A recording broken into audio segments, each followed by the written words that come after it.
Hello YouTube, once again, and something a little different here, taking a moment away from all my heresy campaigning preparations, we'll call them. There's a model I've had for about a year that I've been trying to get to work with, and finally managed to get around to it. I had some time off from work, so I've got around to actually building it and doing some minor conversion work to it. So I just thought I'd show you. So if I just turn the camera around, and here we go.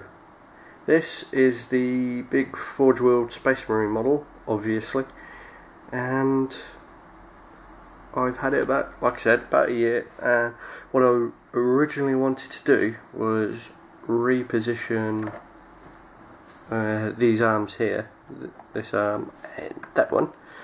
I wanted to give that one a chainsword, just to give the right arm a chainsword and the left hand a bolt pistol, but obviously to find something to convert up to do, excuse me, sorry, a bit of a dry throat, so I have to keep taking a drink. So yeah, chainsword, to find something at the right scale to then convert up. It was just becoming too time consuming and I just wanted to get the model built. So stuck it together, worked with it, sanded it down. So you got some mould lines around here and some, you see that scratch there, bit of a mould line. So filed that down, got that done, and I'm going to do it as a salamander, much in the spirit of the Pyre Guard and the fire drakes that I've got. So I've green stuffed tabard, you call it. So I've done a bit of a green stuffed cloth to the front, and I'm looking at doing a cape on the back, hence no backpack at the moment. And then you get these nice little bits. You get a skull with a bit of a curve to it, so I put it on the knee pad because it seemed to fit better. And you get a flat one, so I put it on the shoulder. Put him down as either a captain or a sergeant or just a veteran of many a campaign. So I'll get a cape sorted for the back, and this is the bolt gun you get with it. So fits nicely in there, and if I can get them up, you have all the extra bits. I'll just lay them out, and then we'll go through them each individually. So yeah, the model was about £100, maybe £99, and really beautiful detail. Some up to this scale, you're expecting a lot of detail. So like I say, if I bring it over with the helmet, nice big deep eye, eye lenses there, detailing on with the Aquila on the shoulder pads, bit of bolt gun. It's just amazing. So here we go. This is the bolt pistol I was going to use. Magazine comes separate, so I'm just going to have that in one hand and then come up with the chainsword. I'd have to sculpt my own, but just to get the supplies to do it, it was just going to make it too expensive as well. So it's bolt pistol, and you get a combat blade, nice little sheath, and knife separate, so you can either put it in there or get the bolt gun, you can put it on the bolt gun like that.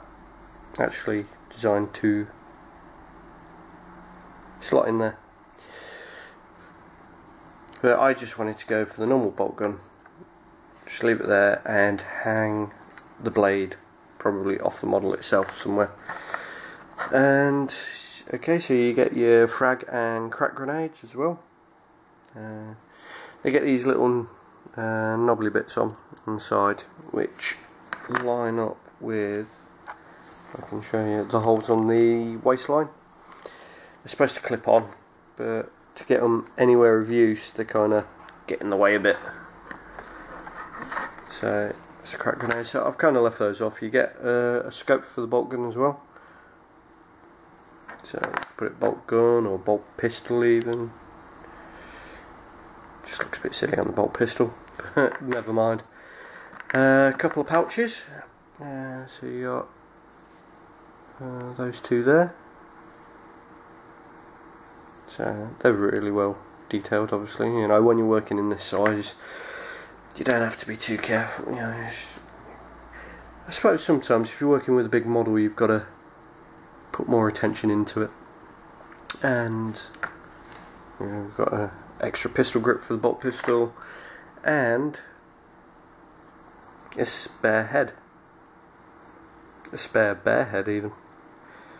So I like the idea of the unhelmeted head, because you don't see it on the Imperial Space Marine on the Forge World website. However, when you sat it in, he had it sits in like that, so he's got a very arrogant, sort of like upturned nose kind of expression, which probably would work for some of the more like Emperor's Children or something like that, you know, pre-heresy Emperor's Children. But when you're trying to bring the model back over this sort of pose, the head's glued in now, but to try and get that pose with this head, it just wasn't happening, because it'd kind of sit there. You wouldn't even be like taking aim, just be looking at something. But anyway, I digress. So those are the bits for the model that are left over. That's the model as it is, and obviously probably the most important part. Nice, really big backpack. You can see across there I've had some sanding and filing to do still, so we'll just clear that up. But I know, well, was it when I brought this back and informed Temple Crusade 01 that I'd got it, he wasn't best pleased, shall we say. So called me all the names under the sun. But yeah, I've teased him a little bit by showing him how it's coming out. But as soon as it's finished, I can get it painted, get the old airbrush on it, you know, a couple of base coats down, and then get on with the detailing work. So that should be pretty cool. So guys, I've rambled on long enough. I've got a few more bits to work on. I'm working on a Devastator squad at the moment, in amongst painting up the Pyre Guard for all these Heresy games.